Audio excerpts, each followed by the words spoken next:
الحمد لله وحده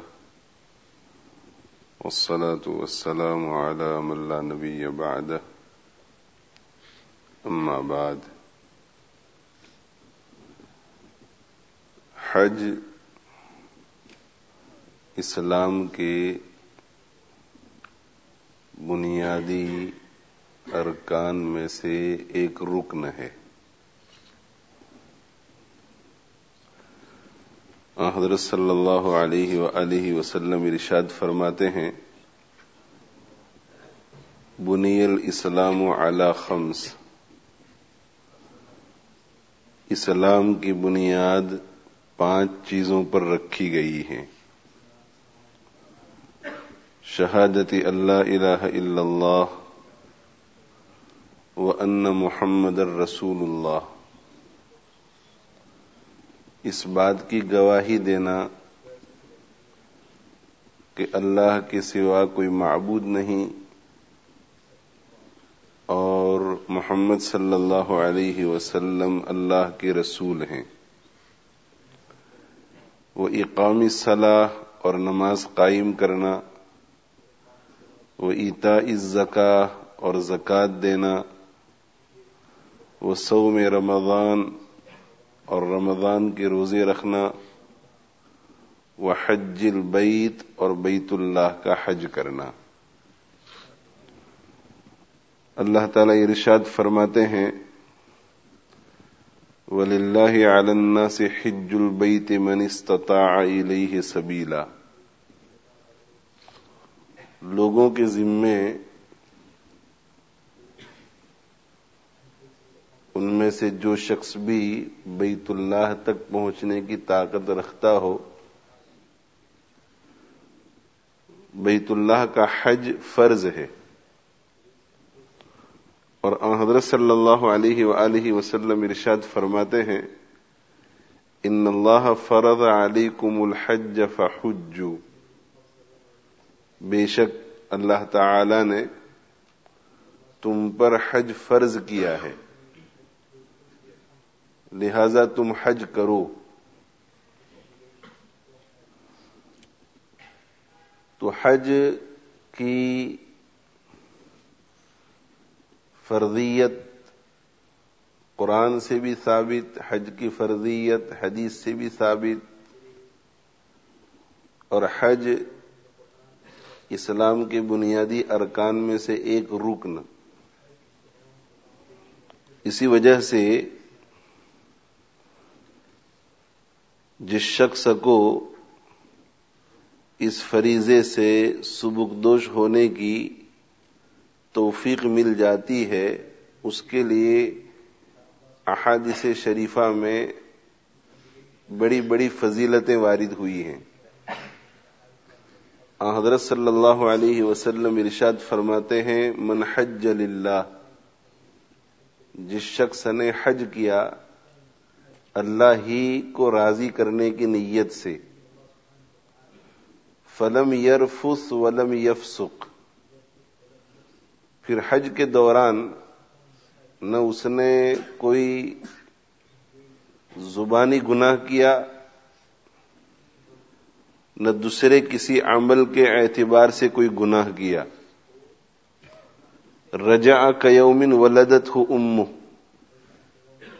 تو جب وہ حج سے فارغ ہو کر لوٹتا ہے تو اسی طرح پاک اور صاف ہو کر لوٹتا ہے جس طرح ماں کے پیٹ سے پیدا ہونے والا معصوم بچہ ہوتا ہے۔ اور دوسری حدیث میں حضرت صلی اللہ علیہ وسلم نے ارشاد فرمایا، الحجاج والعمار وفد اللہ، حج کرنے والے اور عمرہ کرنے والے اللہ تعالی کے مہمان ہیں، ان دعوہ اجابہم، اگر وہ اللہ تعالی سے کوئی چیز مانگتے ہیں تو اللہ تعالی انہیں ضرور عطا فرماتے ہیں، وَإِنِ اسْتَغْفَرُوهُ غَفَرَ لَهُمْ، اور اگر وہ اللہ تعالی سے بخشش طلب کرتے ہیں، مغفرت طلب کرتے ہیں تو اللہ تعالی ان کی مغفرت فرما دیتے ہیں۔ تو چونکہ حج بیت اللہ اسلام کے بنیادی ارکان میں سے ایک رکن ہے، اس لیے اس کی بڑی بڑی فضیلتیں وارد ہوئی ہیں۔ تو جن حضرات کو توفیق مل رہی ہے حج بیت اللہ کی، وہ قابل مبارکباد ہیں، انہیں اللہ تعالی کی اس نعمت پر بہت زیادہ شکر ادا کرنا چاہیے۔ اور ظاہر ہے کہ جب یہ بنیادی ارکان میں سے ایک رکن ہے تو جو شخص استطاعت اور طاقت کے باوجود بھی اس سے اعراض کرے گا اور اس فریضے کو ادا کرنے میں سستی اور غفلت کا برتاؤ کرے گا، تو ایسے شخص کے لیے احادیث شریفہ میں بڑی وعید وارد ہوئی ہے۔ چنانچہ آن حضرت صلی اللہ علیہ وسلم ارشاد فرماتے ہیں، من ملک زادن وراحلتن تبلغہ الی بیت اللہ، جس شخص کے پاس اتنی قدرت ہو جائے کہ وہ بیت اللہ تک پہنچ سکے اور حج ادا کر سکے اور اپنی غیر حاضری میں اپنے بیوی بچوں کی کفالت کر سکے، راستہ بھی مأمون ہو، صحت بھی ہے، تندرستی بھی ہے، ولم یحج، مگر اس کے باوجود وہ حج نہیں کرتا، تو فلا علیہ ان یموت یہودیا او نصرانیا، تو اللہ جل جلالہ وعم نوالہ کو اس کے بارے میں کوئی پرواہ نہیں ہے، چاہے وہ یہودی ہو کر مرے یا نصرانی ہو کر مرے۔ اسی لیے وہ حضرات جن پر حج فرض ہو چکا ہے اور اب تک کسی وجہ سے وہ حج کرنے کا ارادہ نہیں کر پائے ہیں اور ان کے پاس کوئی شرعی عذر بھی نہیں ہے، انہیں جلد از جلد اس فریضے سے سبکدوش ہونے کی فکر کرنی چاہیے۔ حضرت صلی اللہ علیہ وآلہ وسلم ارشاد فرماتے ہیں، من اراد الحج فلیتعجل، جس شخص کو حج کا ارادہ ہے تو اس کو چاہیے کہ جلدی کرے۔ اور دوسری حدیث میں حضرت صلی اللہ علیہ وسلم نے اس کو ذرا سمجھاتے ہوئے مزید ارشاد فرمایا کہ جس شخص کا حج کا ارادہ ہو اس کو چاہیے کہ جلدی کرے، اس لیے کہ ممکن ہے کہ اس سال وہ صحت مند ہو، آئندہ سال بیمار ہو جائے، اس سال وہ صاحب مال ہو، آئندہ سال وہ غریب ہو جائے، فقیر ہو جائے، اس کے سرکمسٹانسز بدل جائیں۔ اس لیے ان حضرات کی خدمت میں، ان ماؤں اور بہنوں کی خدمت میں جن پر حج فرض ہو چکا ہے اور ان کے پاس حج نہ کرنے کا کوئی شرعی عذر نہیں ہے، ان کی خدمت میں یہ گزارش کی جاتی ہے کہ جلد از جلد اس فریضے سے سبکدوش ہو جائیں۔ اللہ تعالی سب کو توفیق عطا فرمائے۔ یہ جو 5 نشستیں ہیں جن میں حج اور عمرہ اور زیارت کا طریقہ کسی قدر تسہیل اور تفصیل کے ساتھ عرض کیا جائے گا، اس سے فائدہ اٹھانے کے لیے چند باتیں ذہن نشین کر لیجیے۔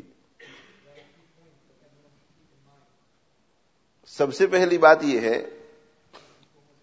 کہ جو باتیں یہاں پر عرض کی جا رہی ہیں ان باتوں کو بہت غور سے اور دھیان سے سنیں، اپنے ذہنوں میں بھی نوٹ کریں، اور اگر کسی ورق پر، کسی نوٹ بک میں کسی چیز کو نوٹ کرنے کی ضرورت پیش آئے تو وہ بھی کر لیں، اور دھیان سے اور غور سے سننے کے باوجود بھی جو چیز واضح نہ ہو اس کی وضاحت طلب کریں اور سمجھنے کی کوشش کریں. صرف ان 5 نشستوں پر اور 5 مجلسوں پر اکتفا نہ کریں، بلکہ آپ یہ عزم کر لیں، یہ تہیہ کر لیں، یہ پکا ارادہ کر لیں کہ یہاں سے روانہ ہونے سے پہلے حج کا طریقہ پورا کا پورا مجھے مستحضر ہو جانا چاہیے. تو بہت دھیان سے سنیں، جو بات سمجھ میں نہ آئے وہ بات پوچھیں، اس کی وضاحت طلب کریں اور سمجھنے کی کوشش کریں تمام مسائل کو جس کا آپ کے حج سے تعلق ہے. دوسری بات یہ ہے کہ حج کے طریقے کو سمجھانے کے لیے بہت سی کتابیں لکھی گئی ہیں الگ الگ زبانوں میں، اور لوگ جو بھی کتاب سامنے آتی ہے اسے خرید لیتے ہیں. تو کوشش یہ کیجئے کہ ایک ایسی کتاب خرید لی جائے جو بہت زیادہ مختصر بھی نہ ہو اور بہت زیادہ لمبی بھی نہ ہو، متوسط درجے کی، ایوریج درجے کی. اور اس کتاب کو خرید لینے کے بعد اس کو غور سے پڑھیں، اور خاص طور سے ان 5 دنوں میں اسے بہت غور سے پڑھیں. اور اس کا طریقہ یہ ہے کہ آپ کو اندازہ ہو جائے گا کہ آئندہ کل کی نشست میں، آئندہ کل کی مجلس میں آگے کن کن مسائل کو بیان کیا جائے گا. تو یہاں آنے سے پہلے وہ کتاب جسے آپ اپنے ساتھ حج میں رکھنا چاہتے ہیں اس میں سے وہ حصہ ذرا دیکھ کر آئیں، 4 5 6 صفحے، اور اسے برابر غور سے دیکھ کر آئیں. جو باتیں سمجھ میں آ جائیں بہت اچھا، جو باتیں سمجھ میں نہ آئیں ان کو اپنے ذہن میں نوٹ کر لیں، اور پھر یہاں آنے کے بعد انہی مسائل کو دوبارہ غور سے اور دھیان سے سنیں، اور سننے کے بعد پھر گھر جا کر اسی کتاب کو سامنے رکھ کر اس کو دوبارہ پڑھ لیں. تو اس کا فائدہ یہ ہوگا کہ یہاں آنے سے پہلے کچھ نہ کچھ سمجھ میں آ جائے گا، یہاں بیٹھنے کے بعد تقریباً سب کچھ سمجھ میں آ جائے گا، اور پھر جب گھر جائیں گے اور اس کتاب کو دوبارہ پڑھ لیں گے تو وہ کتاب کا متن ہے اور کتاب کا جو ٹیکسٹ ہے اس کے ساتھ اس وقت جو مجلس چل رہی ہے وہ دونوں فٹ ہو جائیں گے. اور جب آپ انشاءاللہ حرمین شریفین کے سفر میں اس کتاب کو پڑھیں گے تو اس وقت جو باتیں عرض کی جا رہی ہیں وہ آپ کو یاد آتی چلی جائیں گی. تیسری بات یہ ہے کہ اس مجلس میں اور ان کتابوں میں جو آپ کے ہاتھوں میں آئیں گی ان میں حج کا طریقہ بتلایا جائے گا، حج کے مسائل بتلائے جائیں گے. مگر ایک دوسرا پہلو ہے حج کا جو کہ روحانی پہلو ہے.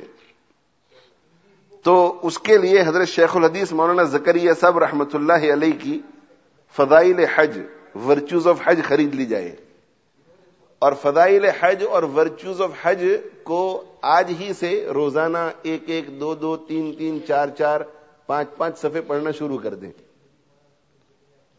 اور اس کتاب سے پورا فائدہ اٹھائیں، اور اس کتاب کو اپنے ساتھ بھی لے جائیں. جانے سے پہلے از اول تا آخر ایک مرتبہ مکمل پڑھ لیں، اور پھر سفر کے دوران بھی اس کو پڑھتے رہیں. تو اس سے جو ہے حج کا لطف اور حج کا مزہ ڈبل ہو جائے گا، 2 بالا ہو جائے گا. اور چوتھی گزارش یہ ہے کہ حج کے لیے روانہ ہونے تک اور حج کے دوران بھی حج کے طریقے کو سیکھنے سے بے پرواہ اور مستغنی نہ ہو جائیں، بلکہ بار بار اس کو سمجھنے کی کوشش کریں، دیکھنے کی کوشش کریں. اوتھینٹک ریلائبل علماء کی صحبت سے جہاں کہیں فائدہ پہنچنے کا امکان ہو کوشش کریں کہ اس کو زیادہ سے زیادہ سنا جائے. اب جو حضرات حج کے لیے جا رہے ہیں ان کے لیے حج پر روانہ ہونے سے پہلے کچھ چیزیں بہت ضروری ہیں. ان میں سے سب سے پہلی چیز نیت. اخلاص نیت. حضرت صلی اللہ علیہ وسلم ارشاد فرماتے ہیں کہ انما الاعمال بالنیات، اعمال کا دار و مدار نیتوں پر ہے. عمل اچھا اور نیت بھی اچھی تو ثواب ملے گا. عمل اچھا مگر نیت بری تو ثواب نہیں ملے گا بلکہ پکڑ ہوگی. حضرت صلی اللہ علیہ وآلہ وسلم ارشاد فرماتے ہیں کہ میری امت پر ایک زمانہ آئے گا کہ میری امت کے مالدار طبقے کے لوگ حج کے لیے جائیں گے تو تفریح اور ہالیڈے کی نیت سے جائیں گے، اور میری امت کے متوسط اور مڈل کلاس کے لوگ جب جائیں گے تو تجارت کی نیت سے جائیں گے، اور میری امت کے غریب طبقے کے لوگ جائیں گے تو بھیک مانگنے کی نیت سے جائیں گے، اور میری امت کے قراء اور علماء جائیں گے تو شہرت کی غرض سے جائیں گے. تو یہ جو نیتیں اس حدیث میں بیان کی گئی ہیں یہ ساری نیتیں فاسد ہیں. نیت کیا ہونی چاہیے؟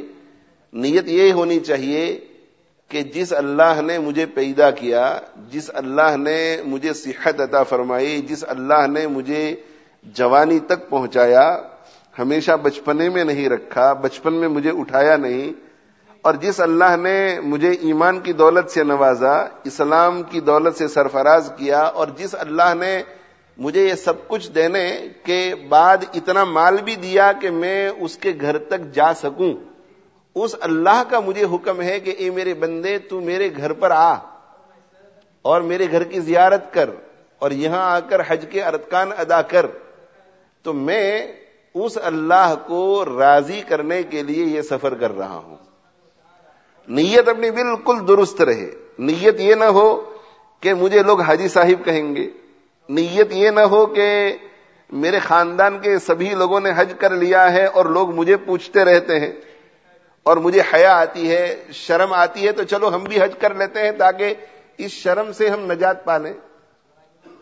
حج کی ایک ہی نیت ہونی چاہیے اور وہ ہے رضائے الہی، کہ جس اللہ نے یہ ساری نعمتیں عطا فرمائی ہیں وہ اللہ مجھ سے یہ تقاضا کر رہا ہے کہ میرے بندے ان ساری نعمتوں کو میرے گھر پر آ کر میرے گھر کی زیارت کر کے حج کے ارکان کو ادا کرنے میں کھپا. تیرے جسم کو، تیرے مال کو، تیری قوت کو، تیری توانائی کو، اور میری مرضی کے مطابق یہاں آ کر چند دن گزار کر چلا جا. تو میرے اللہ کا چونکہ حکم ہے اس لیے میں اس حکم کو پورا کر کے میں میرے اللہ کو راضی کرنے کی غرض سے جا رہا ہوں. تو نیت اس وقت بھی درست کریں. اگر کوئی فاسد نیت دل میں کبھی کبھی داخل ہو جائے کسی کی تعریف کی وجہ سے یا شیطان کے وسوسہ ڈالنے کی وجہ سے، تو توبہ استغفار کرے اور اپنے دل کو سمجھائیں کہ توبہ کر. اللہ جل جلالہ وعم نوالہ تجھے خصوصی مہمان بنا کر بلا رہے ہیں اور تیرے دل دماغ میں اس قسم کے خیالات گزر رہے ہیں، فاسد خیالات. توبہ استغفار کریں، وہاں بھی نیت کو درست رکھیں اور وہاں سے واپس آنے کے بعد بھی نیت کو درست رکھیں. تو سب سے پہلی بات اپنی نیت کی درستگی. دوسری بات، حج بیت اللہ کی سعادت جسے نصیب ہو رہی ہے وہ بڑا خوش نصیب ہے کہ اللہ جل جلالہ وعم نوالہ اسے مہمان بنا کر اپنے در پہ بلا رہا ہے. تو ایسے شخص کو اللہ کے در پہ اللہ جل جلالہ وعم نوالہ سے صلح کیے بغیر نہیں جانا چاہیے. یعنی معصیت کی حالت میں، گناہ کی حالت میں، سنفل ہونے کی حالت میں نہیں جانا چاہیے.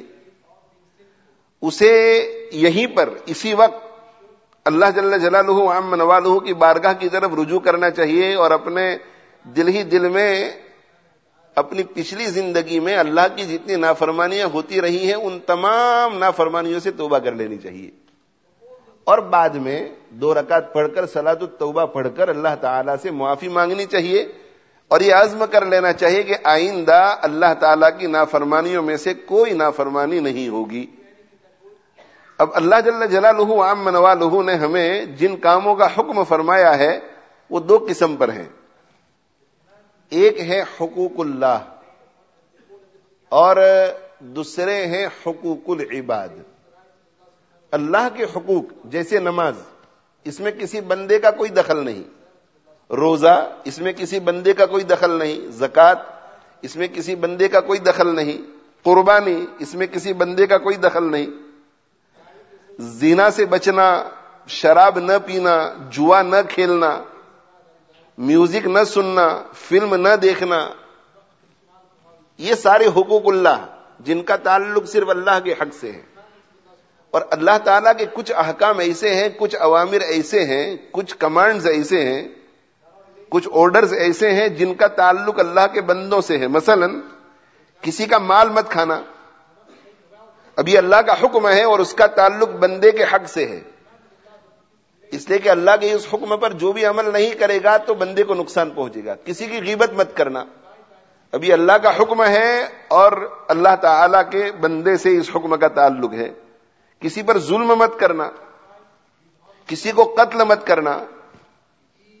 تو حقوق العباد اور حقوق اللہ، یہ جتنے بھی حقوق العباد ہیں اور جتنے بھی حقوق اللہ ہیں جو ہم سے جن میں کوتاہیاں ہو رہی ہیں، ہوتی رہی ہیں، ان تمام کے سلسلے میں غور و فکر کر کے اللہ جل جلالہ عم نوالہ کی بارگاہ میں سچے دل سے توبہ کر لینی چاہیے اور پاک اور صاف ہو کر کے جانا چاہیے.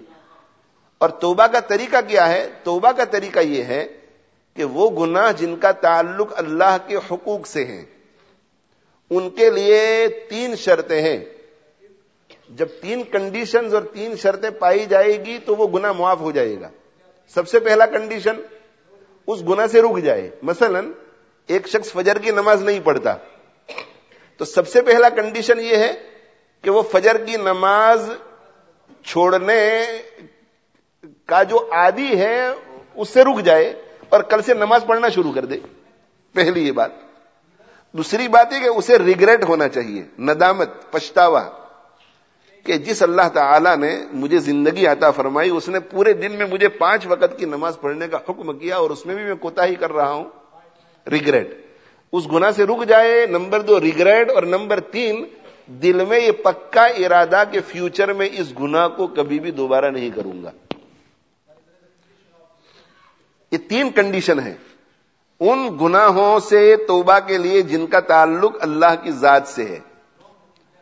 اور وہ گناہ جن کا تعلق اللہ کے بندوں سے ہے ان میں 4 شرطیں اور 4 کنڈیشن ہیں. یہ 3. اور چوتھا کنڈیشن یہ کہ اللہ کے جس بندے کا جو حق پامال کیا ہے اس حق کو ادا کر دیا جائے. مثال کے طور پر کسی کے 500 پاؤنڈ ہڑپ کیے ہیں تو اب پہلے تو یہ کہ یہ ارادہ کر لے، رک جائے پہلے تو کہ اب میں کسی کا مال کھانا بس رک گیا، اس کا لیا، اس کا لیا، اس کا لیا، مگر اب رک گیا. اور ندامت بھی ہو کہ توبہ توبہ، اتنا برا کام میں کر رہا تھا. نمبر 3 آئندہ کبھی بھی نہیں کروں گا، اس کا پکا ارادہ، اور جس کے 500 پاؤنڈ لیے تھے اس کو جا کر کے ادا کر دیے جائیں. یا اگر طاقت نہیں ہے تو اس سے جا کر کے معاف کرا لیا جائے. اسی طرح کسی کی غیبت کی ہے، کسی پر بہتان باندھا ہے، کسی کی عزت پہ حملہ کیا ہے، کسی پر ظلم کیا ہے، تو چوتھا کنڈیشن اس میں یہ ہے کہ اس بندے کو راضی کر لیا جائے، چاہے وہ چیز دے کر یا معاف کروا کر. جب کوئی شخص اللہ تعالی کے حقوق کے سلسلے میں 3 کنڈیشن کے ساتھ توبہ کرتا ہے اور اللہ کے بندوں کے حقوق کے سلسلے میں 4 کنڈیشن سے توبہ کرتا ہے تو اللہ جل جلالہ عم نوالہ اس کے گناہوں کو معاف فرما دیتے ہیں. اور ایسے شخص کے بارے میں حدیث میں وارد ہوا ہے کہ التائب من الذنب کمن لا ذنب لہ، گناہ سے ان کنڈیشنز کے ساتھ توبہ کرنے والا ایسا ہو جاتا ہے جیسا کہ اس نے گناہ کیا ہی نہیں ہے. یہ آپس میں حج کے لیے جانے سے پہلے جو ایک دوسرے سے ملاقات کا رواج وجود میں آیا ہے اس کی وجہ یہی تھی کہ ایک دوسرے کو ملنے اور مل کر کے جو کچھ غلطیاں ہوئی ہیں ان سے معافی مانگ لیں. مگر صرف معاف کر دینا سے وہ معاملہ نمٹے گا نہیں، ٹلے گا نہیں جب تک کہ وہ دل سے اس چیز کو معاف نہ کرے. اور ہم لوگوں کا حال تو یہ ہو گیا ہے میرے بھائیوں کہ یہ ملنا جلنا ایک دوسرے کو صرف رسمن اور رواجن ہے. اسی وجہ سے بہت سے لوگ حج کے لیے جانے سے پہلے ان لوگوں کو تو ملنے کے لیے جاتے ہیں جن کے ساتھ تعلقات خوشگوار ہیں، مگر جن سے تعلقات خوشگوار نہیں ہیں ان کو ملے بغیر ہی چلے جاتے ہیں. تو بھئی ان کو بھی ملو اور ان کو بھی ملو، اور زیادہ ان کو ملنے کی ضرورت ہے اس لیے کہ ان کے ساتھ تعلقات خوشگوار نہیں ہے، اور اس حالت میں اللہ جل جلالہ وعم نوالہ کے دربار پہ جا رہے ہیں. تو جتنے بھی گناہ ہیں، چاہے ان کا تعلق اللہ کے حقوق سے ہے یا ان کا تعلق اللہ کے بندوں کے حقوق سے ہے، ان سب سے میرے بھائیوں توبہ کر لینی چاہیے. ایسے مواقع بہت کم آتے ہیں جب انسان سیریسلی سوچتا ہے کہ مجھے بھی میری زندگی میں تمام گناہوں سے توبہ کر لینی چاہیے. ان اپرچونٹیز میں سے ایک اپرچونٹی یہ ہوتی ہے کہ جب بندہ اللہ کے گھر پہ جا رہا ہے، اللہ اسے اپنے در پہ بلا رہا ہے، اس وقت واقعی دل ایسا چاہتا ہے کہ نہیں، برابر پاک صاف ہو کر کے جاتے ہیں. تو پہلی بات یہ کہ اپنی نیت کو درست کر لیں. دوسری بات یہ ہے کہ سچی پکی توبہ کر لے تمام گناہوں سے. تیسری بات، یہاں سے اللہ پر اعتماد اور اللہ پر بھروسہ کرتے ہوئے جائیں. اس لیے کہ جب بھی کوئی شخص کسی اجنبی ملک کا سفر کرتا ہے یا کسی نئی جگہ کا سفر کرتا ہے اور وہاں کوئی مانوس شخص اس سے تعلق رکھنے والا نہیں ہوتا تو ایک قسم کا نروسنس ہوتا ہے. اور پھر حج بیت اللہ کے سفر میں اور زیادہ نروسنس اس لیے بھی ہوتا ہے، ایک فطری اور نیچرلی، کہ بہت سارے مسائل اس سے تعلق رکھتے ہیں اور پتہ نہیں ہم صحیح طور پر ان سارے ارکان کو ادا کر سکیں گے یا نہیں. اور پھر بدقسمتی سے وہاں سے جو لوگ آتے ہیں وہ بھی وہاں کے 95 سے 99% پازیٹو پوائنٹ سے اسے بیان نہیں کرتے، بلکہ وہ 1 to 5 نیگیٹو پوائنٹس ہے، وہ بھی حقیقت میں نیگیٹو نہیں، جیسا کہ آپ کو خود تجربہ ہوگا، ان کو بیان کرتے ہیں. تو نیچرلی لوگ ذرا اپریہنسو ہوتے ہیں، تھوڑے نروس ہوتے ہیں. تو آپ بالکل نہ گھبرائیں، اللہ جل جلالہ وعم نوالہ پر توکل کریں، اس لیے کہ اللہ جل جلالہ وعم نوالہ نے آپ کو حج بیت اللہ کی توفیق عطا فرمائی ہے، وہی آپ کو لے جا رہا ہے اور سب کا وہی کفیل ہے اور سب کا وہی نگراں ہے. اس سلسلے میں میرے والد صاحب رحمہ اللہ تعالی ایک بہت ہی مفید بات ارشاد فرمایا کرتے تھے جس سے حاجیوں کو بہت تسلی ہوتی تھی. وہ یہ فرماتے تھے کہ جب ہمارے گھر کوئی مہمان آتا ہے یا ہم کسی کے گھر مہمان جاتے ہیں، تو جب ہم مہمان جاتے ہیں تو مہمان کسی چیز کی فکر نہیں کرتا، ساری فکر جو ہے وہ میزبان کرتا ہے. گیسٹ فکر نہیں کرتا، ہوسٹ فکر کرتا ہے کہ بیڈ کتنے ہیں، مہمان کتنے آئے ہوئے ہیں، بلانکٹ کتنی ہے، کوئلڈ کتنی ہے، صبح چائے کے لیے دودھ ہے یا نہیں، کارن فلیکس ہے یا نہیں، سیریل ہے یا نہیں، ساری فکریں کرتا ہے ہوسٹ، گیسٹ فکر نہیں کرتا. تو ہمارے والد صاحب رحمۃ اللہ علیہ ارشاد فرمایا کرتے تھے کہ ہم کسی کے گھر مہمان بن کر جاتے ہیں تو ہم کسی چیز کے بارے میں فکر نہیں کرتے کہ ایئرپورٹ سے ہم گھر تک کیسے پہنچیں گے. بالکل اطمینان ہوتا ہے کہ وہ ہوسٹ انتظام کرے گا اس کے گھر جاتے ہوئے یہ خیال نہیں آتا کہ دوپہر کا کھانا کہاں کھائیں گے، شام کا کھانا کہاں کھائیں گے، رات کو سوئیں گے کہاں. وہ ساری فکر میزبان کرتا ہے، ہوسٹ کرتا ہے. تو ہمارے والد صاحب رحمۃ اللہ علیہ ارشاد فرمایا کرتے تھے کہ اللہ جل جلالہ وعم نوالہ ہمیں مہمان بنا کر بلا رہا ہے اور وہ ہمارا میزبان ہے. تو ہم اللہ کے گیسٹ ہیں، ضیوف الرحمان. وہاں بڑے بڑے بورڈ لکھے ہوئے ہوتے ہیں ضیوف الرحمان، کہ رحمان تعالیٰ کے یہ مہمان آ رہے ہیں، اللہ کے مہمان، اور اللہ ہمارا ہوسٹ ہے. تو جب دنیا کا ایک انسان ہوسٹ ہماری ذمہ داری لے لیتا ہے اور ہم بے فکر ہو جاتے ہیں، تو اللہ جل جلالہ وعم نوالہ ہمارا ہوسٹ ہو جائے اور اللہ تعالی ہماری میزبانی کو اپنے ذمے لے لے، پھر فکر کرنے کی کیا ضرورت ہے. ہاں یہ الگ بات ہے کہ ہم جب حرمین شریفین جاتے ہیں تو وہاں ہماری دو ضرورتیں ہوتی ہیں، ہم دو ضرورتیں لے کر جاتے ہیں. ہماری کچھ جسمانی ضرورتیں ہوتی ہیں فزیکل، اور کچھ ضرورتیں ہماری اسپریچول ہوتی ہیں روحانی. تو ان روحانی ضرورتوں کو پورا کرنے کے لیے بعض جگہ پر اللہ تعالی تھوڑی تھوڑی تکلیفیں دیتے ہیں تاکہ ہمارے سال ہا سال کے گناہ ان چھوٹی چھوٹی تکلیفوں سے معاف ہو جائے. اور وہ تکلیفیں کیا ہوتی ہے بھائی؟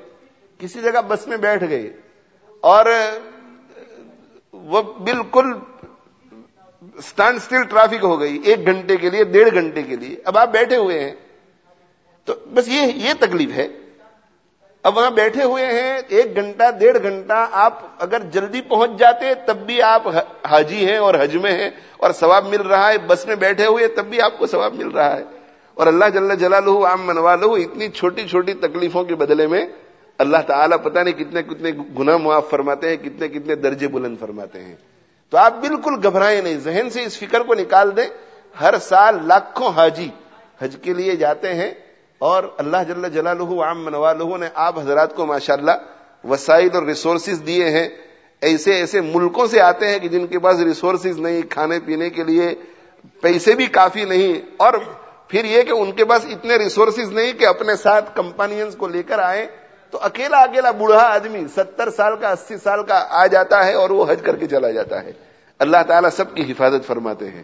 تو بہت اللہ تعالیٰ آسان فرمائیں گے، اس کو ذہن سے نکال دیجیے. تیسری بات یہ کہ اللہ پہ توکل کرے. چوتھی بات یہ کہ آج کل نظام ایسا ہو گیا ہے کہ لوگ گروپس میں جاتے ہیں، ٹور جو ارینج کرتے ہیں ان کے ساتھ جاتے ہیں الگ الگ ٹور گروپس میں. تو آپ جس گروپ میں بھی جائیں، اپنا جو گروپ ہے اس میں پورا ٹور گروپ ہے، اس میں اپنا ایک گروپ ہوتا ہے فرینڈ سرکل کا، رشتہ داروں کا. تو اس میں یہ خیال رکھیں کہ بہت بڑا گروپ نہ ہو، 5 7 8 آدمی. بہت بڑا گروپ بھی نہ ہو، بالکل چھوٹا بھی نہ ہو، 5 7 8 آدمی. اور اس میں بھی اس بات کا خیال کریں کہ ہم مزاج اور لائک مائنڈڈ ہوں. اس لیے کہ ہم مزاج نہیں ہوتے تو چھوٹی چھوٹی بات پر اختلاف ہوگا اور حج جو ہے وہ بے مزہ ہو جائے گا. اور اس میں اگر نیک لوگ ہوں تو بہت ہی اچھا، اور ایسے لوگ ہوں جن میں سے کسی نے پہلے حج کر لیا ہو تو اور اچھا، اور نیکی بھی ہے، پہلے حج بھی کر لیا ہے اور پھر صاحب علم بھی ہے، عالم بھی ہے، تو پھر نور علی نور. تو اپنے ساتھیوں کو چوز کرنے کے سلسلے میں ایک بات تو یہ ذہن میں رہے کہ گروپ بہت بڑا نہ ہو، 8 9 7 5، اس لیے کہ وہاں جتنے ارکان ادا کیے جاتے ہیں تو پھر یہ گروپ ساتھ ساتھ رہے گا. اب 10 15 20 آدمیوں کا گروپ ہے، کوئی ادھر ادھر ہو گیا، سب کا انتظار کرو، تو گروپ چھوٹا ہو اور لائک مائنڈڈ ہو، ہم مزاج لوگوں کا، ایسے لوگوں کا ہو جو دینی ذہن رکھنے والے ہوں کہ ہمیں اگر سستی بھی آئے تو ہمیں سمجھا کر کے ترغیب دے کر حرم میں لے جانے والے ہوں. ایسے لوگ نہ ہو کہ ہمارے جذبے کو بھی توڑ کر سنانے والے ہوں. اور اگر کوئی پہلے حج کر چکا ہے تو بہت اچھا، اور اگر کوئی عالم ہے تو اور اچھا. 5ویں بات یہ کہ اب مکہ مکرمہ میں، مدینہ منورہ میں ہر چیز مل جاتی ہے، اس لیے یہاں سے بہت زیادہ لگیج لے کر کے نہ جائیں، اپنی ضروری چیزیں لے کر کے جائیں، اس لیے کہ جتنا کم سامان ہوگا اتنا ہی پورے سفر میں آسانی رہے گی. ان تمہیدی باتوں کے بعد اب ہم سفر پر آ رہے ہیں. سب سے پہلے یہاں سے روانہ ہونے سے پہلے آپ حضرات کو یہ فیصلہ کرنا ہے کہ آپ ڈائریکٹ مکہ مکرمہ جا رہے ہیں یا آپ سیدھے پہلے مدینہ منورہ جا رہے ہیں. اگر آپ مدینہ منورہ جا رہے ہیں تو آپ کو احرام کی فکر کی ضرورت نہیں ہے. آپ یہاں سے روانہ ہوں گے، غسل کر لیں، پاک صاف ہو جائیں، اچھے کپڑے پہن لیں، اور ابھی روانگی کا جو طریقہ بتلایا جائے گا اس کے مطابق روانہ ہوں، اور پورے سفر میں زیادہ سے زیادہ درود شریف پڑھیں. پورے سفر میں اس بات کا خیال رہے کہ اللہ کی کوئی نافرمانی نہ ہو. پورے سفر میں اس بات کا خیال رہے کہ اللہ کے نبی صلی اللہ علیہ وسلم کی سنت کا اہتمام ہو.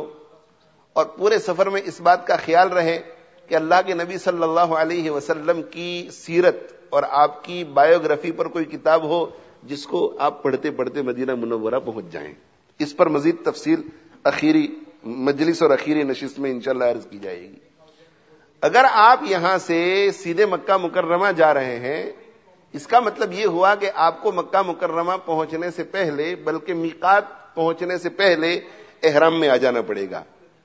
تو آپ اس بات کا ضرور خیال رکھیں کہ گھر سے روانہ ہونے سے پہلے احرام کی چادریں اور چپلیں آپ کی ہینڈ بیگ میں ہو.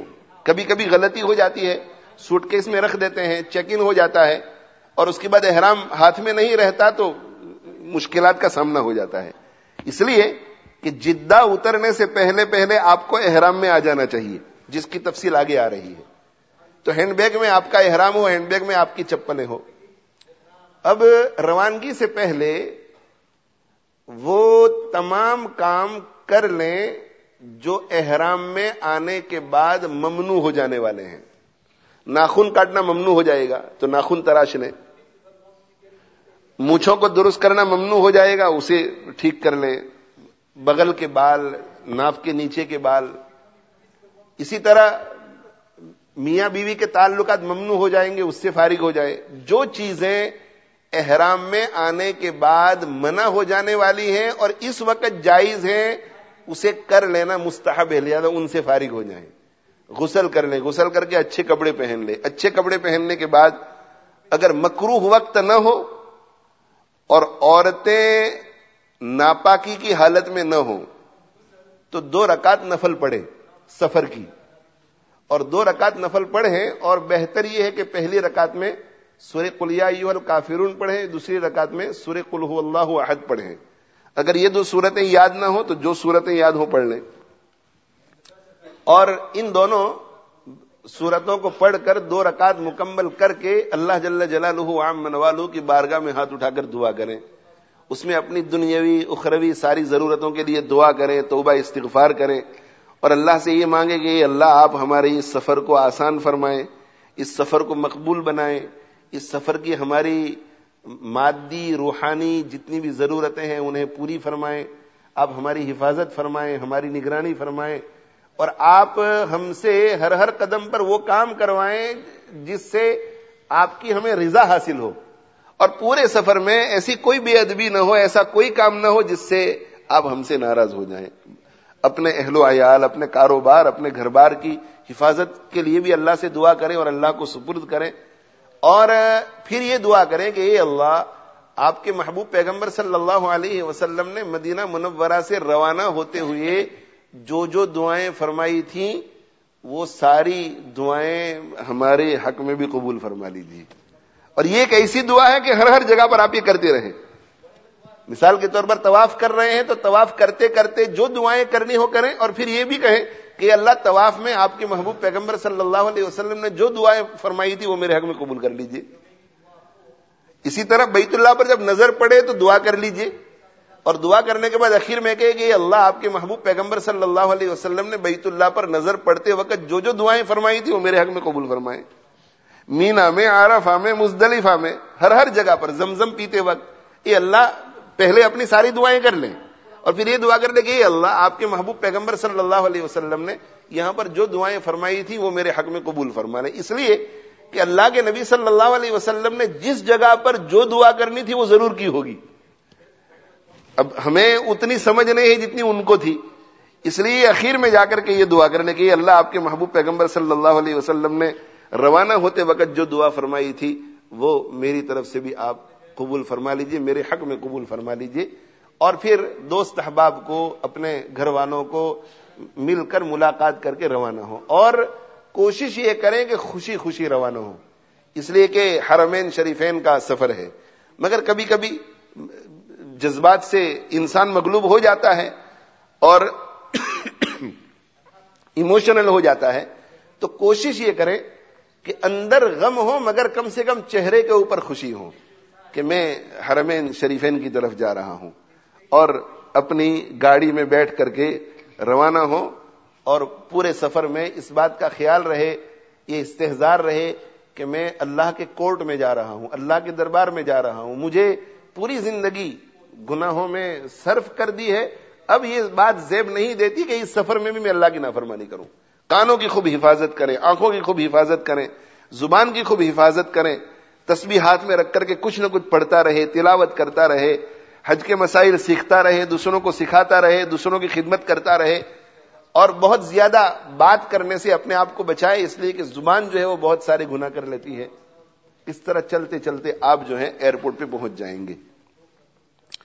اب حج جو ہے، حج اس کی کل 3 قسمیں ہیں، اس کو سمجھ لیجئے.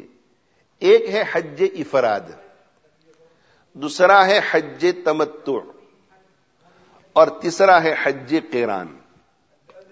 حج افراد میں حج کرنے کے لیے جو شخص جا رہا ہے وہ صرف حج کرتا ہے. اس کا مطلب یہ ہے کہ میقات ایک باؤنڈری ہے، اور جدہ جو ہے جدہ یہ میقات کی باؤنڈری کے اندر ہے. تو جدہ اندر ہے اور میقات باہر.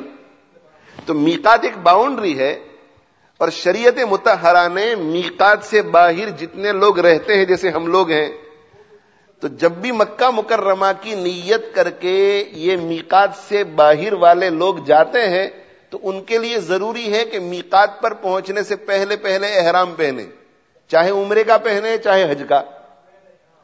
تو حج افراد کرنے والا میقات پر پہنچنے سے پہلے احرام میں آتا ہے، مگر صرف حج کا احرام، وہ عمرے کی نیت نہیں کرتا.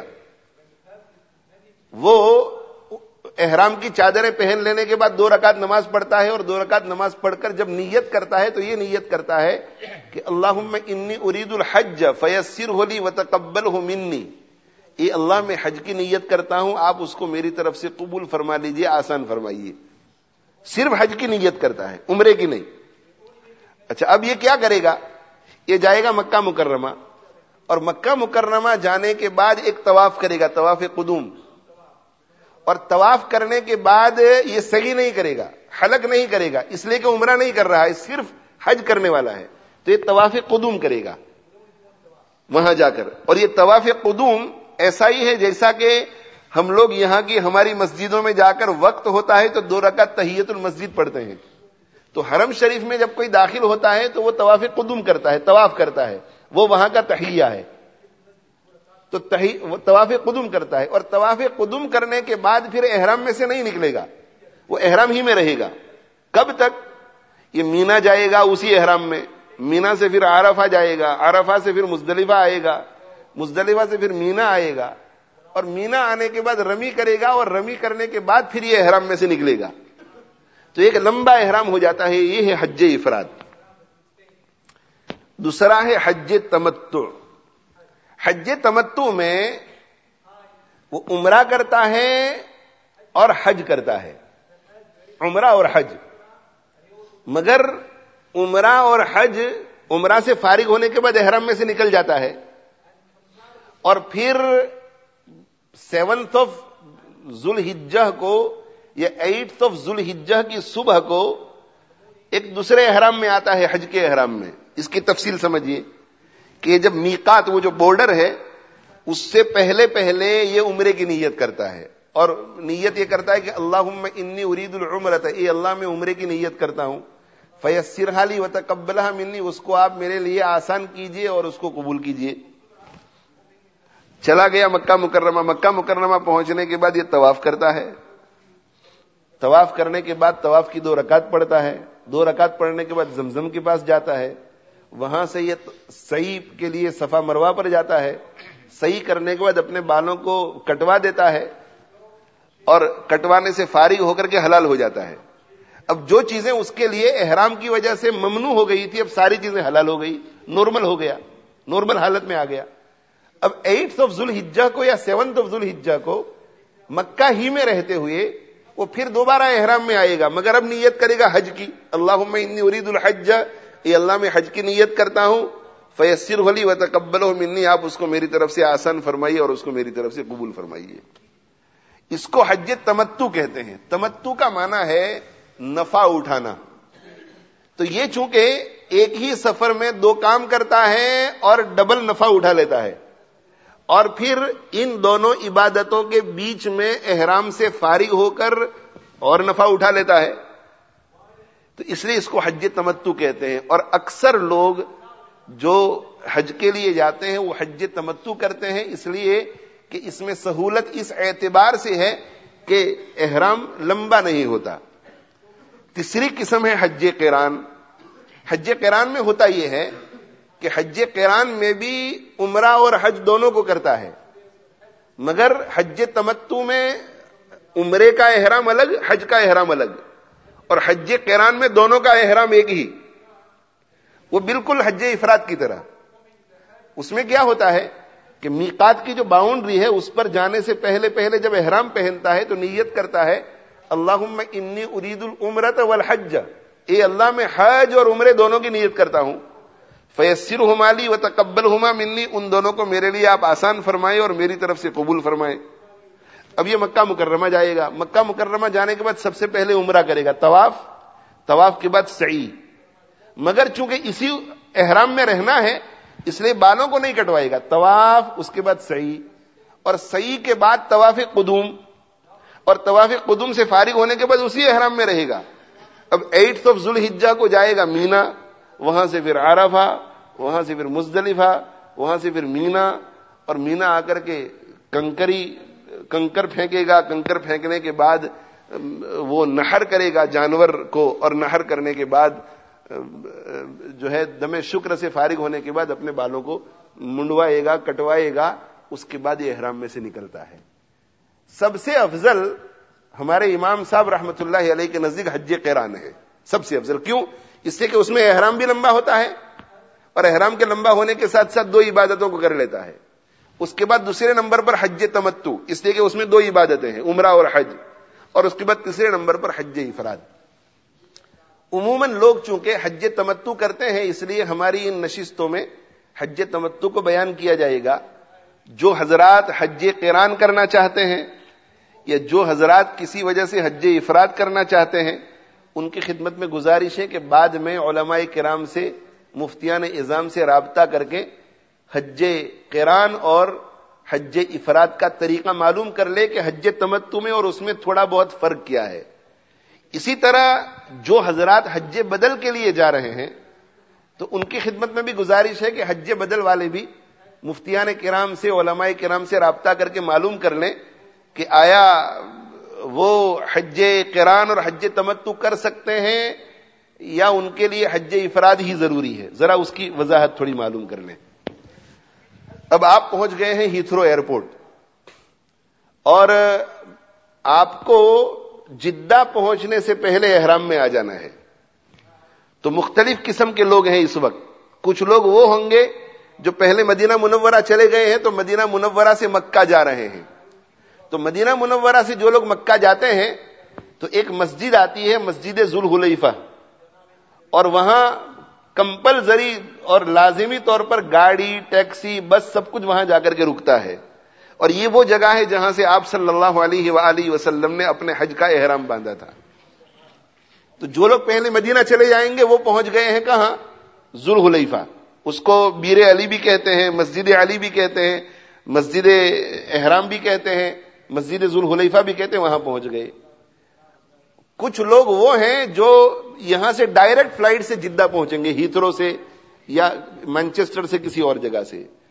کچھ حضرات وہ ہیں کہ جو یہاں سے فلائٹ میں جائیں گے مکہ مکرمہ، مگر پہلے جائیں گے کسی اور ملک میں، جارڈن جائیں گے یا کسی یورپ کے ملک میں جائیں گے، اور وہاں سے پھر فلائٹ لے کر کے سیدھے جدہ جائیں گے۔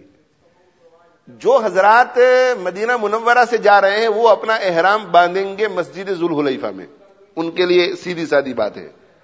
وہ چاہے مدینہ منورہ سے احرام کی چادریں پہن لیں، مگر احرام کی جو نیت کرنی ہے وہ مسجد ذو الحلیفہ میں جا کر کے کریں۔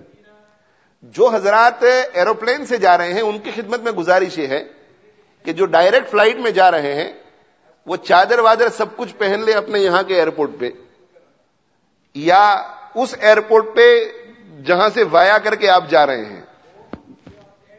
مرد حضرات جو ہیں وہ اپنے سارے کپڑے اتار دیں، نیچے جو ہے ایک چادر پہن لیں اور اوپر جو ہے دوسری چادر اوڑھ لیں، سر پر سے ٹوپی بھی اتار دیں، موزے اتار دیں، ساکس، اور جوتیاں بھی اتار دیں، اور ایسی چپل پہن لیں، ایسا فٹ ویئر پہن لیں جس میں یہ پاؤں کے اوپر کی یہ جو ہڈی ہے، یہ بون جو ہے یہ کھلا رہے۔ اسی وجہ سے وہ 2 پٹی والی چپل عام طور پہ حج کرنے کے لیے جانے والے پہنتے ہیں۔ عورتیں اپنے نارمل لباس میں رہیں، اور عورتوں کے لیے موزہ پہننا بھی جائز ہے، عورتوں کے لیے فٹ ویئر میں شوز پہننا بھی جائز ہے۔ تو عورتیں اپنے نارمل کلودنگ میں رہیں، مرد حضرات جو ہیں وہ 2 چادر پہن لیں، 2 پٹی والی چپل پہن لیں، سر پر سے ٹوپی اتار دیں، اور اس کے بعد یہ کریں کہ مرد حضرات جو ہیں وہ تھوڑی خوشبو لگا لیں. گھر سے نکلتے ہوئے سر میں اگر تیل لگا لیں, داڑھی میں تیل لگا دیں تو یہ مسنون ہے, مستحب ہے. اور ذرا چادر پر اپنی یا بدن پر خوشبو لگائیں, مگر ایسی خوشبو ہو اور ایسا پرفیوم ہو جس کے مارکس نہ پڑے, دھبے نہ آئے. اور اس کے بعد 2 رکعت نماز پڑھیں اگر مکروہ وقت نہ ہو. اور عورتیں 2 رکعت نماز پڑھیں اگر مکروہ وقت نہ ہو اور ساتھ میں ناپاکی کی حالت میں نہ ہو. اگر مکروہ وقت ہے تو 2 رکعت نماز نہ پڑھیں, ایسے ہی احرام میں آئیں. اور عورتیں اگر ناپاکی کی حالت میں ہیں تو وہ بھی 2 رکعت نماز نہ پڑھیں, ایسے ہی احرام کی حالت میں آئیں. 2 رکعت نماز پڑھ لیں. اور 2 رکعت نماز پڑھنے کے بعد کپڑے بدل لیے ہیں مردوں نے, عورتیں اپنی اصلی حالت پر ہیں. 2 رکعت پڑھنے کے بعد مشورہ یہ دیا جاتا ہے کہ جب تک پلین ٹیک آف نہ کرے اس وقت تک نیت نہ کریں. کبھی کبھی ہوتا ہی ہے کہ ایروپلین کینسل ہو جاتا ہے, احرام کی نیت آپ نے کر لی ہے, اب نیت کر لینے کے بعد وہ احرام آپ کا طویل ہو جائے گا. تو سیٹ میں بیٹھ گئے اور سیٹ میں بیٹھنے کے بعد پلین نے ٹیک آف کر لیا, اب آپ سیٹ میں بیٹھ کر کے اپنی نیت کریں.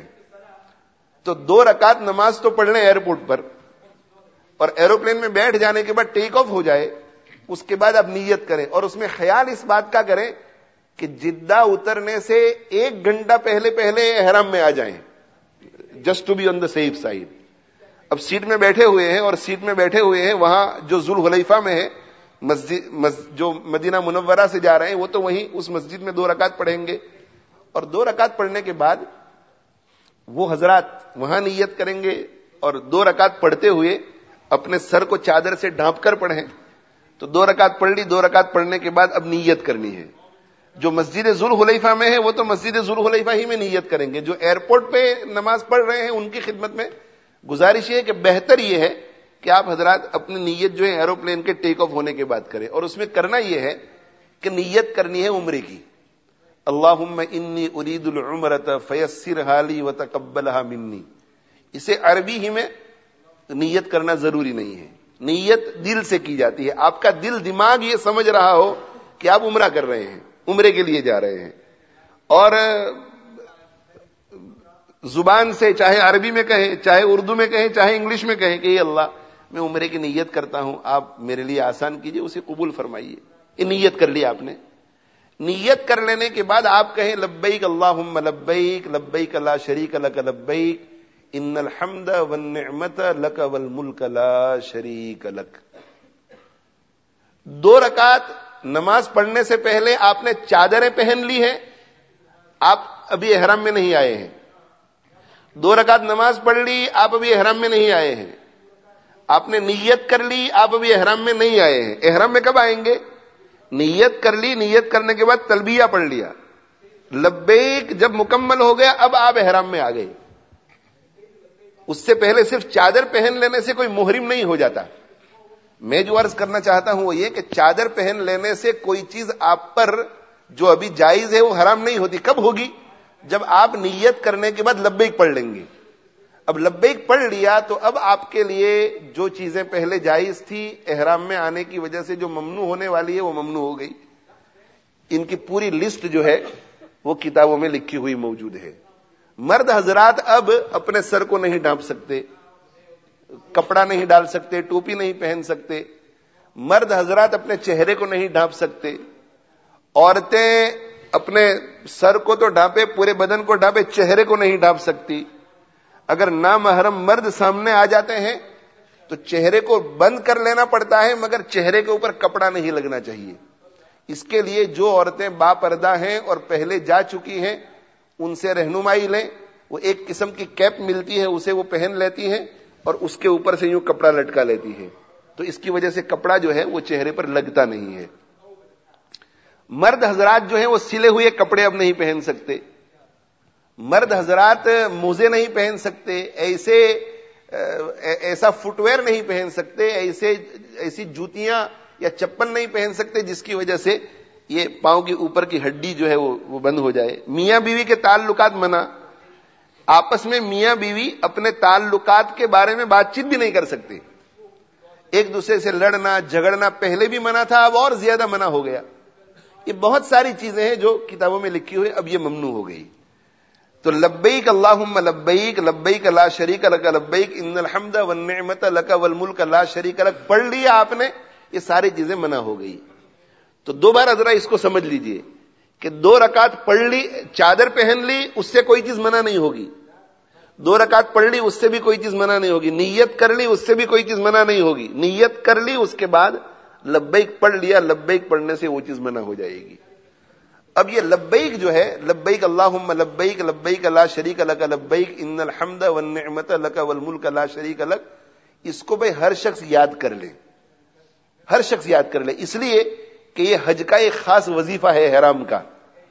تو اس کو بہت زیادہ پڑھنا ہے، پڑھ لے. مگر اگر کسی شخص کو یاد نہیں ہے، کوئی عورت ہے بہت بوڑھی ہے، بوڑھا ہے، یاد کرنے کی کوشش کر رہے ہیں مگر ان سے یاد ہو نہیں رہا ہے، تو ایسے شخص کو اگر کوئی دوسرا آدمی بھی پڑھوا دے گا تو بھی اس کا تلبیہ ہو جائے گا. یا یہ کہ نہ اس کو یاد ہو رہا ہے نہ کوئی پڑھوانے والا ہے، تو وہ ایسا کوئی کلمہ پڑھ لے گا جس میں اللہ کی عظمت ہے، مثلا سبحان اللہ والحمد للہ ولا الہ الا اللہ واللہ اکبر، تو اب یہ تلبیہ ہو گیا.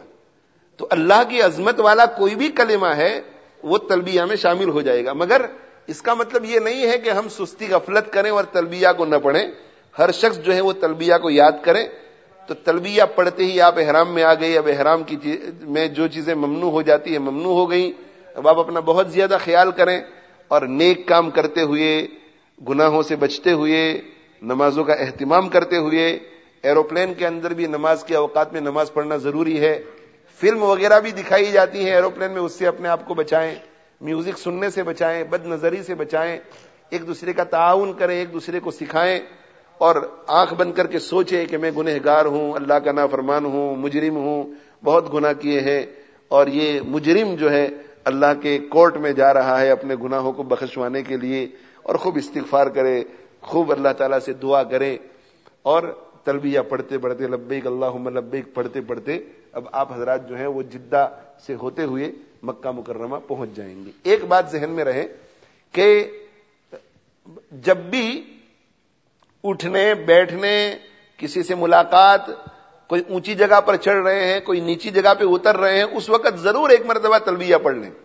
آپس میں ایک دوسرے سے مل گئے تو لبیک اللہم لبیک لبیک لا شریک لک لبیک ان الحمد والنعمت لک والملک لا شریک لک. اس کے بعد علیک سلیک خیر خیریت معلوم کریں.